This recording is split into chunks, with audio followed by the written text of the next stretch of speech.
There's something about the spider and the fly that is really creepy. This is the 1931 Silly Symphony. I'm a big fan of Disney's Silly Symphony short films, and this one deals with the popular story of the spider and the fly. The creepiness comes definitely from the animation. The way the spider is animated just looks quite creepy in a very obviously positive way, a very effective way. The flies kind of have a dirty quality to them as they're all kind of buzzing about places. You can kind of really feel that the flies are on you, and it's very effective, especially for being obviously in the 30s. I found it to be very detailed, very realistic, although when you get close up looks of the flies' faces, maybe not that realistic.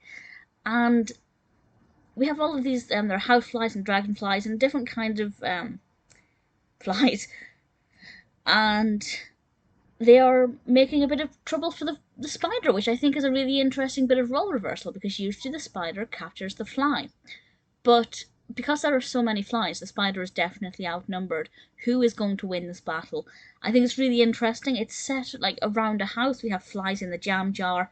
There is a horse outside that the flies are hovering around. It's really fascinating to watch. The spider in particular is pretty interesting because he is, or she, I'm not sure, is making its web, and it's really beautiful. It's very well animated. I was really, really pleased with how well animated it was. Very detailed, a lot of attention to detail. The music is, as is usually the case with silly symphonies, really engaging, quite sprightly, very kind of upbeat and quick paced, and really engaging. It's not my favourite silly symphony, but certainly I felt it had quite a unique quality because most silly symphonies, when they're about animals, are set outdoors in the forest, in the woods, by the lake.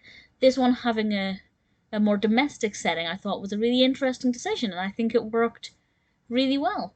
If you're a fan of the story of the spider and the fly, of course, give this a watch. But if you're just a fan of Disney or the history of animation, definitely check it out. It's directed by Wilfred Jackson. It's visually a delight. Not my favourite, but one that I still really enjoyed.